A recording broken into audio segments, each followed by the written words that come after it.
नमस्कार दोस्तों, उम्मीद है आप लोग अच्छे होंगे। तो साइकोलॉजी के अब नेक्स्ट पार्ट में आज हम बात करेंगे क्रिया पशु तत्वबंधन सिद्धांत यानी स्किनर के सिद्धांत के बारे में।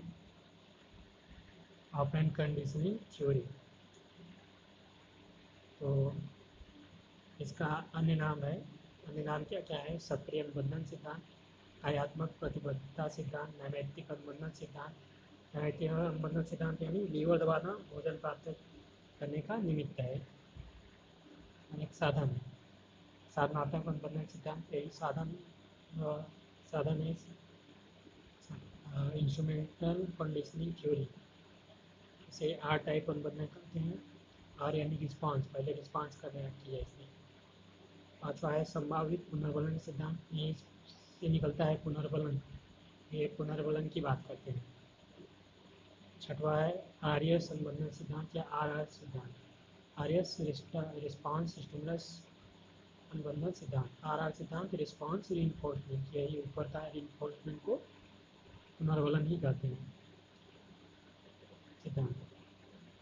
तो इसमें से जो आपको नाम याद रखना है तो क्रिया प्रसूत, ऑपरेंट कंडीशनिंग याद रखिए, सक्रिय अनुबंधन पहला वाला याद रखिए, नैमित्तिक अनुबंधन, साधारण अनुबंधन, आर टाइप और आर एस टाइप, ये याद रखना है। इसके प्रतिपादक बी एफ स्किनर, फुल नाम इनका बुरहस फ्रेडरिक स्किनर, पूरा नाम बुरहस फ्रेडरिक स्किनर। 1938 में अमेरिका के थे ये, हार्वर्ड यूनिवर्सिटी में प्रोफेसर थे। ठीक, तो इनकी पुस्तक का नाम साइंस इज ह्यूमन बिहेवियर, मानव व्यवहार का विज्ञान, साइंस इज ह्यूमन बिहेवियर, और दूसरा द बिहेवियर ऑफ ऑर्गेनिज्म। ये दोनों पुस्तकों का नाम याद रखिए आप लोग। आगे है स्किनर ने उद्दीपक नहीं तो अनुक्रिया नहीं का विरोध किया। और ये कह रहे हैं उद्दीपक नहीं है तो अनुक्रिया नहीं है, इसका विरोध किया। मतलब ये कहना चाह रहे हैं कि अनुक्रिया होगी, भले उद्दीपक रहे या ना रहे, लेकिन अनुक्रिया होगी। लेकिन बाकी अभी तक मनोवैज्ञानिक क्या कहते थे, अनुक्रिया होने के लिए उद्दीपक होना जरूरी है, लेकिन ये कह रहे हैं कि नहीं, उद्दीपक होना जरूरी नहीं है। यही इन्होंने कहा है, उद्दीपक नहीं तो अनुक्रिया नहीं का विरोध किया। मतलब अनुक्रिया होगी, उद्दीपक हो या अच्छा ना है, इसलिए इन्हें पहले किया। क्या कहा? क्रिया, यहाँ पे नाम में देखिए क्रिया, क्रिया ही लिखा है ना, क्रिया की ही बात कर रही है। क्रिया, रिस्पॉन्स। तो क्रिया पशु व्यवहार क्या है ये? व्यवहार वह व्यवहार जिसमें उद्दीपन की जानकारी नहीं होती, क्रिया पशु व्यवहार कहलाता है। जिसमें उद्दीपन की जानकारी नहीं होती, क्रिया पशु व्यवहार कहलाता है। उद्दीपन क्या है पता ही नहीं है, पहले वो क्रिया करने लगा, ये क्रिया पशु व्यवहार हो गया। यह सिद्धांत प्रभाव के नियम पर आधारित है। प्रभाव का नियम याद रखिए। इस सिद्धांत में अनुक्रिया तथा उसके बाद मिलने वाले परिणाम को मान्य है। सिद्धांत में अनुक्रिया, पहले अनुक्रिया करता है और उसके बाद मिलने वाले परिणाम को मान्य है, उसके बाद वो परिणाम है। बिल्ली पहले अनुक्रिया करती है, चूहा जो है, माँ कहिएगा, चूहा जो है वो पहले अनुक्रिया करती है। ठीक, चूहा अनुक्रिया करता है, उसे खाना मिलता है, भोजन मिलता है। इस सिद्धांत में अनुक्रिया तथा उसके बाद मिलने वाले परिणाम को मान्यता है। इस सिद्धांत में कबूतर का सफ़ेद चूहे का प्रयोग किया गया। किससे प्रयोग किया गया था इसमें? कबूतर पे भी प्रयोग किया, सफ़ेद चूहे पे भी प्रयोग किया। तो चूहा में पूछता है कौन सा है, काला चूहा, ऑप्शन में सफ़ेद चूहा लिखा है, सफ़ेद चूहा, वाइट वाला, जिससे बजरंगबली का गणेश जी का सवारी कहा जाता है, जिससे सफ़ेद वाला। कबूतर सफ़ेद चूहे पे प्रयोग किया। तो यहाँ पे आप ये स्किनर बॉक्स देखिए, Skinner's experiment with rat, the Skinner box. ये स्किनर बॉक्स नाम उनके शिष्यों ने उनके सम्मान में रख दिया, स्किनर बॉक्स। यहाँ पे अनुक्रिया सामान्यीकरण पर बल दिया है, रिस्पॉन्स जनरलाइजेशन। अनुक्रिया का सामान्यीकरण हो गया, वही अनुक्रिया जो है बार बार हो रही है। फिर अनुक्रिया सामान्यीकरण पर बल दिया है, ठीक, वही अनुक्रिया बार बार हो रही है, रिस्पॉन्स जनरलाइजेशन। सूत्र क्या है? ये तो मतलब पहले क्या क्या चूहा करता है, इस थ्योरी में क्या क्या पहले होता है। पहले अनुक्रिया होती है, रिस्पॉन्स होता है, और जब पुनर्बलन दिया जाता है रिइंफोर्समेंट, जब पुनरावृत्ति होती है रेपिटेशन, फिर वही वो बार बार करता है, एक साधन बन जाता है, लिंक जुड़ जाता है, एक उसके बाद अनुबंधन इंस्ट्रूमेंटल हो जाता है, इंस्ट्रूमेंटल कंडीशनिंग। तो ये उतना जरूरी बात नहीं है। तो यहाँ अब आगे देखिए, श्रृंखला चैनिंग, जटिल कार्यों को छोटे छोटे खंडों में तार्किक क्रम में जोड़ना, इसे चैनिंग कहते हैं। सीखना डायरेक्ट पूछता है चैनिंग की बात कौन करता है, तो इसकी बस। वंचन, वांछित अनुक्रिया होने तक उन्मूलन को रोके रखना, मतलब स्किनर ने तब तक पुनर्बलन नहीं दिया उसको जब तक उसने वांछित अनुक्रिया नहीं किया कर दिया। जैसे ही लीवर दबाया तुरंत पुनर्बलन दे दिया, पुनर्बलन को रोके रखा है जब तक उसने सही अनुक्रिया नहीं किया। तो वंचन शेपिंग और आकृतिकरण, रूप निर्धारण, क्रमिक सन्निकट, बालक के व्यवहार में वांछित परिवर्तन लाने के लिए पुनर्बलन का आंशिक प्रयोग करना, ऐसे ही शेपिंग करना। यह भी पूछा जाता है, बार बार शेपिंग आता है, इंग्लिश वर्जन याद रखिए। तो सीटेड रिपीटेड में तो काफ़ी पूछा जाता है शेपिंग शेपिंग शेपिंग। ऐसे तो ये दो प्रकार के होते हैं, वेदिक पुनर्बलन, क्रमिक उपागम। तो यहाँ पे कोई शेपिंग की बात कौन बताया, इसकी ना बस इतना ही याद रखना है। यहाँ पे आप चित्र देख लीजिए ठीक से। तो स्पीकर है ये, यहाँ पे साउंड लगा है, फिर से साउंड है। सिग्नल लाइट, लाइट का सिग्नल दिया जलाया जाता है उसके लिए, ये चूहा है ठीक, सिग्नल लाइट है। ये लीवर है, चूहा ये लीवर दबाएगा।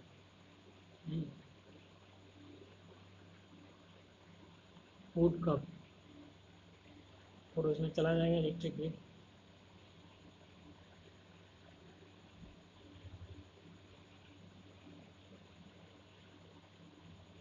शॉक जनरेटर, यहाँ पे शॉक जनरेटर है।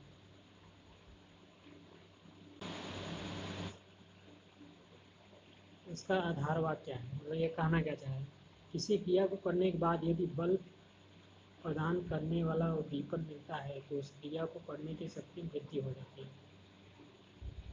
मतलब कोई कार्य करते हैं तो अगर पुनर्बलन दिया जाए, कार्य करने का और मन करता है, यदि कोई सक्रिय घटना पुनर्बलन उद्दीपक प्रस्तुत करती है तो सक्रिय अनुबंधन अधिक शक्तिशाली हो जाता है। वो पुनर्बलन अनुसूची शब्द का प्रयोग किया है इसने, इन्होंने पुनर्बलन अनुसूची शब्द का प्रयोग, वैसे ये तो नहीं, इसमें नहीं पूछा जाता, ये सीटेड हुई की बात है। पुनर्बलन देखिए, रीइंफोर्समेंट यह जगह पूछा जाएगा, रीइंफोर्समेंट की बात कौन करता है, इसकी में अनुक्रिया की गति में वृद्धि करता है, यही रीइंफोर्समेंट। कोई भी क्रिया करना है उसकी गति में वृद्धि हो, जल्दी जल्दी जल्दी निकलेगा। सकारात्मक पॉजिटिव पुनर्बलन क्या है, प्राथमिक भोजन पानी, भोजन दिया पानी दिया, गौण या द्वितीय धन प्रशंसा पुरस्कार। किसी बालक का अगर बालक के रूप में देखा जाए, पॉजिटिव पुनर्बलन पहला क्या है, भोजन पानी या कोई खाने वाली चीज़, पीने वाली चीज़ दे दिया जाए। द्वितीय क्या है, धन प्रशंसा या पुरस्कार, धन 1 रुपये 2 रुपये 10 रुपये 5 रुपये दे दिया जाए, प्रशंसा किया जाए, वाह शाबाश बहुत अच्छा है, पुरस्कार दे दिया जाए, कोई किताब दे दिया जाए, कोई मेडल दे दिया जाए। नकारात्मक में क्या है, जैसे शोर दंड पीड़ा अपमान आदि। नकारात्मक निगेटिव पुनर्बलन, शोर, शोर एक निगेटिव पुनर्बलन। दंड, दंड छात्रों को दिया जाए, पीड़ा किसी तरह छात्र को दिया जाए, जैसे वह गलत कार्य न करे, अपमान किया जाए छात्रों, उसको सबके सामने डांटा जाए। दंड देने वाला पुनर्बलन, वही दंड, कोई भी दंड दे सकते हैं। पुनर्बलन के प्रकार, सतत पुनर्बलन, निरंतर प्रयोग, निरंतर प्रयोग करते हैं। आंशिक पुनर्बलन 2 प्रकार का होता है, अनुपात पुनर्बलन प्रक्रियाओं की संख्या पर, मतलब प्रतिक्रियाओं की संख्या पर, ध्यान से समझिए, प्रतिक्रियाओं की संख्या। मान लीजिए 5 प्रतिक्रिया, तो हर एक 5 प्रतिक्रिया पर पुनर्बलन देंगे, हर एक 5 प्रतिक्रिया पर। 5 पे दिया, फिर 10 पे, फिर 15 पे, फिर 20 पे, ठीक। अंतराल पुनर्बलन, इंटरवल रिइंफोर्समेंट, समय अंतराल पे, एक निश्चित समय अंतराल पे, मान लीजिए 10-10 मिनट पे दिया, 10 मिनट पे फिर पुनर्बलन दिया, फिर 10 मिनट पे पुनर्बलन दिया, ठीक, ऐसे करके। तो हालांकि यहाँ से तो BHU में ज़्यादा प्रश्न पूछे गए हैं, और बाकी स्टेट यूनिवर्सिटी में तो कभी नहीं पूछा गया है, लेकिन याद रख लीजिए क्या होता है। नोट, पुनर्बलन इस सिद्धांत की केंद्रीय अवधारणा है, मतलब ये पुनर्बलन यही केंद्रीय अवधारणा है, पुनर्बलन की ये ज़्यादा बात करते हैं, मेन फोकस यही है पुनर्बलन। एक शिक्षा में उपयोगिता क्या है इसकी बात करते पहला, बालक के शब्द भंडार को बढ़ाने में सहायक अनुक्रिया व पुनर्बलन को महत्वपूर्ण मानता है। बालक का शब्द भंडार बढ़ता है। दूसरा, आत्मविश्वास को बढ़ाने, चिंता को दूर करने में। तीसरा, सरल से कठिन कर देता है। 4, निदानात्मक उपचारक शिक्षण में सहायता। 5, अभिक्रमित अनुदेशन में यह सिद्धांत उपयोगी। ये याद रखिए, अभिक्रमित अनुदेशन, ये स्किनर ने ही दिया है, ठीक। टीचिंग ऑफ टेक्नोलॉजी में आप लोगों ने पढ़ा होगा, अभिक्रमित अनुदेशन किसकी बात करते हैं, डायरेक्ट स्किनर। 6वां है व्यवहार परिमार्जन, व्यवहार चिकित्सा उपयोग। 7वां, यह सिद्धांत सकारात्मक पुनर्बलन पर बल देता है, सकारात्मक पुनर्बलन बल देता है, न कि नकारात्मक, याद रखिएगा। 8, परिणामों की जानकारी प्रदान करने में सहायक। 9वां है रेडियो, कैमरा, टीवी चलाना ऐसे सिद्धांत पर के आधार पर होता है। आलोचना, आंशिक कारणों को महत्व नहीं।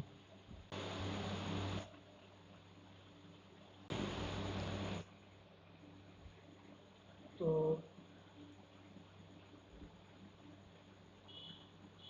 विशेष तथ्य इसमें सिद्धांत की प्रमुख क्रियाएं हैं। संचयी रिकॉर्ड, कम्युलेटिव रिकॉर्डिंग, स्किनर ने पशु के व्यवहार को रिकॉर्ड करने इसका प्रयोग किया, इसमें अनुक्रिया की दर का पता लगता है, तो ये याद नहीं रखना है। वंचन, डिप्रीवेशन, पशु को निश्चित समय तक भूखा रखा जाता है, क्या होता है, वंचन।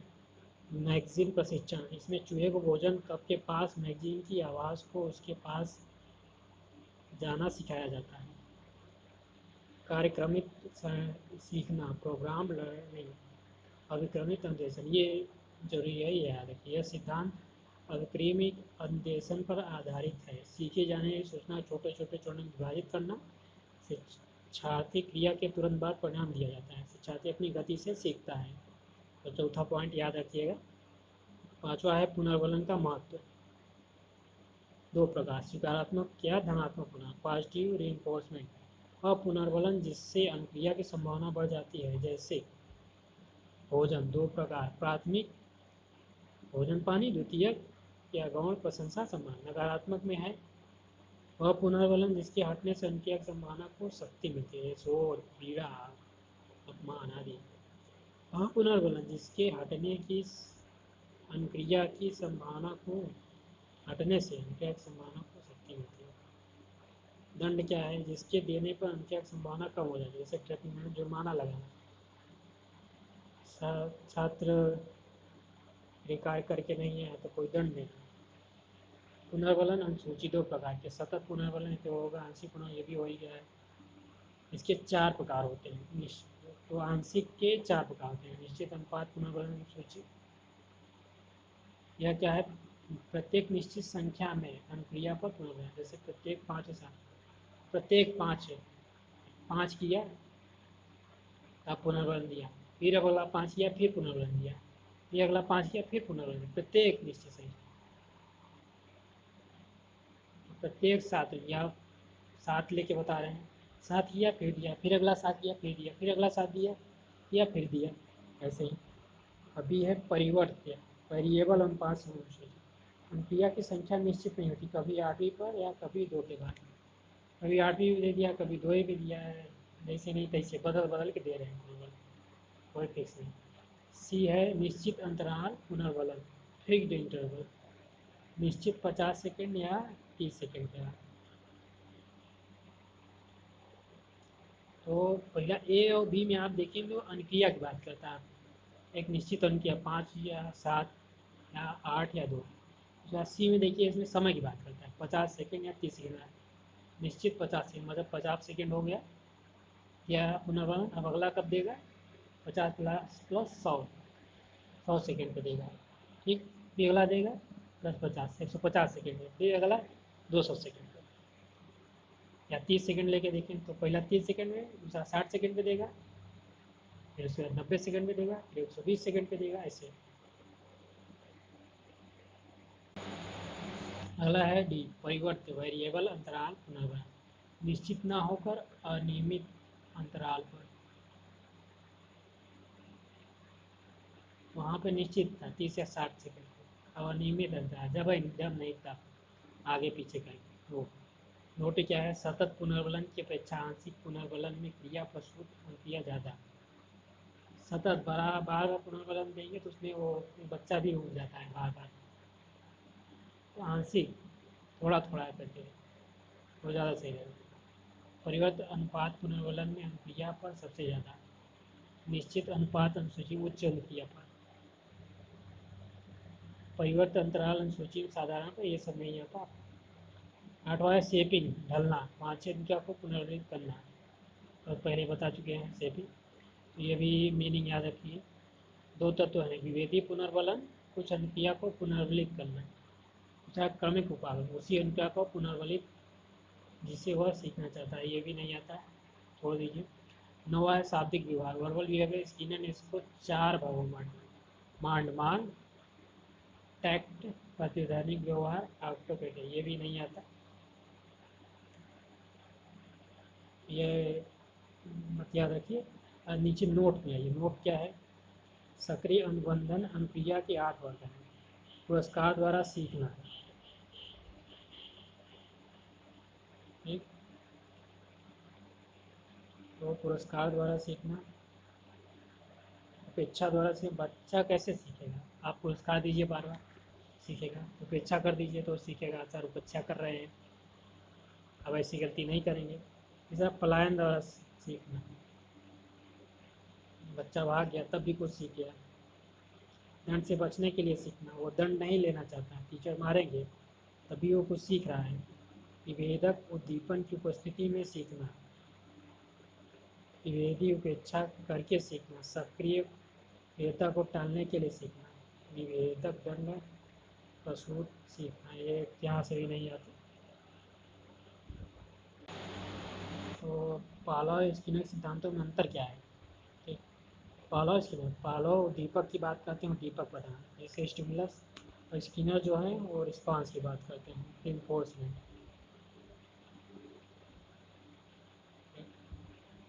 रिस्पॉन्स है, इन्फोर्समेंट नहीं। तो दीपक सामान्यीकरण, स्टिमुलस जनरलाइजेशन, एक दूसरा है अनुक्रिया, रिस्पॉन्स जनरलाइजेशन की बात करते हैं। पावलोव पुनर्वलन पहले देने की बात करते हैं, स्किनर बाद में देंगे, पहले चूहा जो क्रिया करेगा, ठीक, बाद में पुनर्वलन देंगे। और पावलोव को उसको पहले पुनर्वलन देना क्या, पावलोव पहले खाना लेके आ गए, महक रहा है, तब वो क्रिया किया। चौथा वातावरण प्राणिक कार्य होता है, पावलोव कहते हैं वातावरण प्राणिक, पूरा वातावरण कुत्ते काम कर रहा है, स्किनर कहते हैं प्राणी वातावरण कार्य नहीं, चूहा जो है, कबूतर जो है वो वातावरण पर काम कर रहा है, तब जाके से बदलेंगे। 5वां है सीखना उद्दीपक के स्थानांतरण पर है, पावलोव कहते हैं सीखना अनुक्रिया की श्रृंखला व परिष्कार पर है। 6वां है यूसीएस व सीएस का युगलीकरण,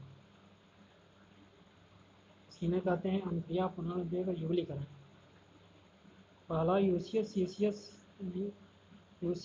के युगलीकरण, ये अनुक्रिया व पुनर्वलन, रिस्पांस और रीइंफोर्समेंट, आर यस उद्दीपक स्टिमुलस का युगलीकरण। 7 है अनुक्रिया व्यवहार आंतरिक, अनुक्रियात्मक व्यवहार है वो आंतरिक होता है, और स्किनर कहते हैं अनुक्रियात्मक व्यवहार बाह्य रूप से अनुक्रियात्मक व्यवहार। नोट, पावलोव का सिद्धांत में अनुक्रिया बाह्य होती है, वही बात है, और अनैच्छिक व्यवहार का मापन करती है, अनुक्रिया बाह्य होती है, बाह्य रूप से अनुक्रिया होती है, बाहर से। अनैच्छिक व्यवहार का मापन करते हैं, कुत्ते के अनैच्छिक व्यवहार का मापन करते हैं। जबकि स्नेह में अनुक्रिया स्वाभाविक होती है, स्वाभाविक अनुक्रिया करेगा, सुबह स्वाभाविक रूप से अनुक्रिया करेगा तो रह जाएगा। ऐच्छिक व्यवहार का होगा, उसके ऐच्छिक व्यवहार का ही मापन करेंगे। तो यहाँ से आपको बस ये स्किनर पाला में अंतर याद रखना है। तो ये आपको दोनों थ्योरी में अंतर से समझ में आ जाएगा, क्या यह कर रहे हैं क्या वो कर रहे हैं। यहाँ से डायरेक्ट क्वेश्चन होंगे, आगे नोट वोट से कुछ नहीं आएगा। स्किनर विशेष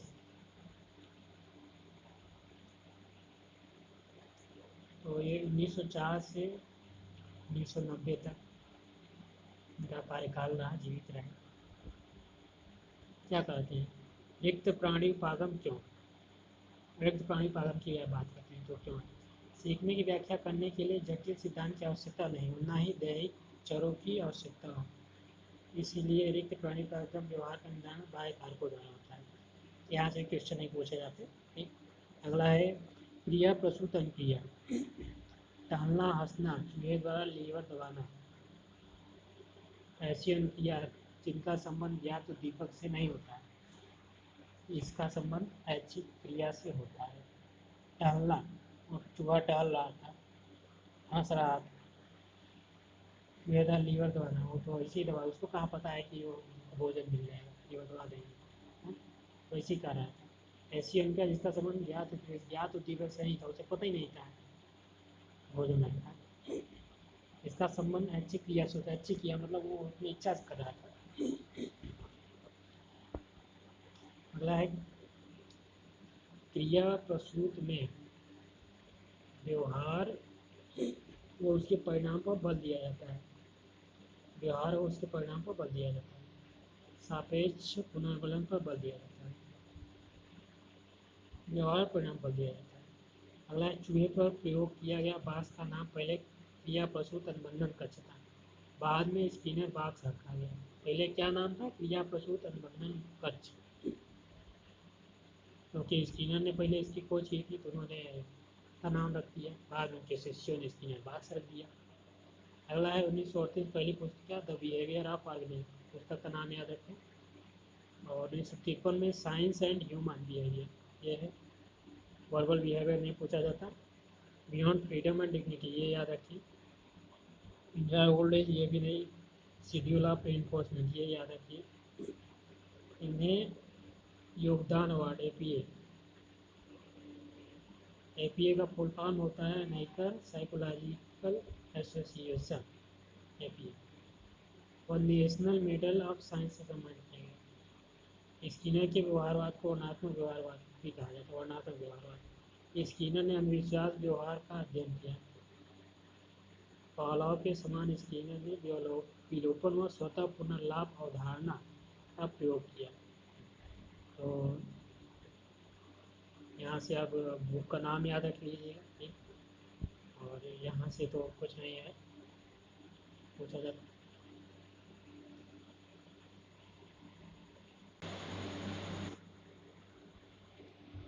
तो इसी में एक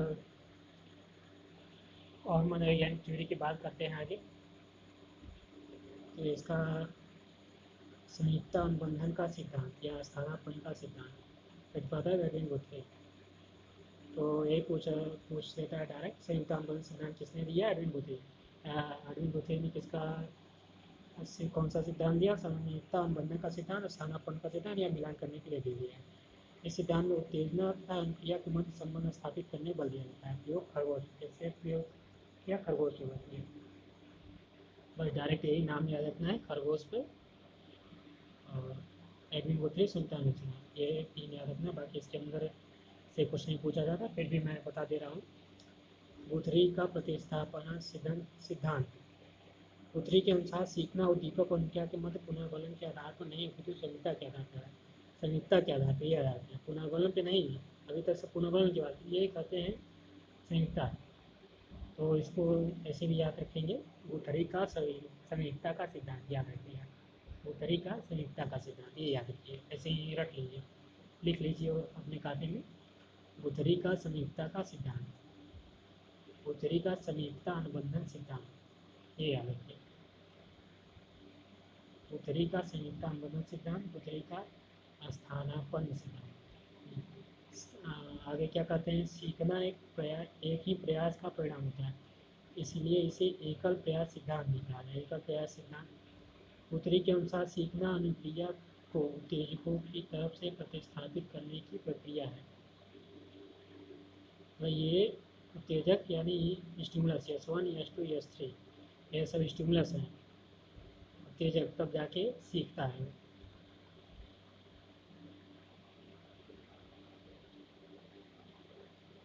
तो इनके कुछ किताब का नाम देख लेते हैं। गुथरी की पुस्तक का नाम है the psychology of learning, the psychology of learning, the psychology of human conflict, psychology first course in human behaviour.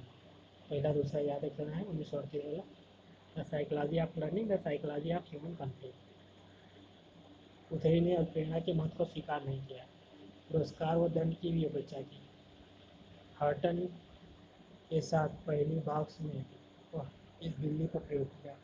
विलोपन तथा विस्मरण का कारण साचारात्मक अवरोध को माना। नए साचार सम्मत पुराने या मौलिक साचार सम्मत को खत्म कर देता है। मनोविज्ञान का उद्देश्य पूर्वकथन और नियंत्रण को बताया था। गुथरी ने बुरी आदतों को दूर करने 3 विधियां का प्रतिपादन किया। 3 विधियां, सीमा विधि या दहली विधि, थकान विधि, स्थैतिक परस्पर विरोधी। ये 3 विधियां याद रखिए। बाकी इनके अंदर क्या है उतना जरूरी नहीं है, डायरेक्ट पूछ लेता है, तो आज तो अभी तक तो नहीं पूछा गया है, तो याद रखना हो तो याद रखिए। सीमा विधि, इस विधि का प्रयोग बालक में भय, क्रोध और जैसे संवेदनात्मक अनुक्रिया को कम करने में किया जाता है। इसमें अवांछित अनुक्रिया को उत्पन्न करके उद्दीपक की तीव्रता को दहली थ्रेशोल्ड से नीचे करके उपस्थित किया जाता है। कुछ समय बाद उद्दीपक की तीव्रता दहली से ऊपर होने पर अनुक्रिया नहीं होती। थकान विधि, फैटिक क्या है, अवांछित अनुक्रिया को दूर करने के लिए उस अनुक्रिया को इतनी अधिक बार करवाया जाता है ये थक जाए, ताकि उसमें उस अनुक्रिया को दोबारा न करने का भाव होगा। मतलब पढ़ते पढ़ते आप इतना थक जाते हैं कि अब पढ़ने का मन नहीं करता। कई बार ऐसा का छात्र ऐसा कार्य किया जाए जिससे वो थक जाए, दोबारा कार्य न करें। तीसरा है परस्पर विरोधी उद्दीपन। इसमें अवांछित अनुक्रिया उत्पन्न करने वाले उद्दीपक को उपस्थित किया जाता है। इससे अनुक्रिया कुछ समय बाद विरोधी उद्दीपक के साथ संबंधित हो जाती है। गुथरी ने इस पर कॉलेज छात्रा पर प्रयोग या जो आवाज़ के कारण अध्ययन नहीं कर पा रहे, उसने ऐसी आवाज़ पर मनोरंजन उपन्यास पढ़ना प्रारंभ किया। कई बार करने पर उसका ध्यान भंग होना बंद हो गया। तो ये भी याद रखना है। यहाँ से आपको एडिंग गुथरी का संयुक्ता सिद्धांत याद रखना है और 2 किताब का नाम याद रख लेना है, सीमा विधि, थकान विधि, प्रश्न विधि। वो भी नहीं, सीमा विधि या दहली विधि, थकान या फैटिक विधि, बस तीसरा विधि। तो उम्मीद है आप लोगों को आज का ये वीडियो अच्छा लगा होगा। तो यदि आपको अच्छा लगा हो तो लाइक शेयर सब्सक्राइब जरूर करें, अपने दोस्तों को बताएं, ताकि मुझे भी पुनर्वारण मिल सके। तो आज के लिए इतना ही। जय हिंद, जय भारत।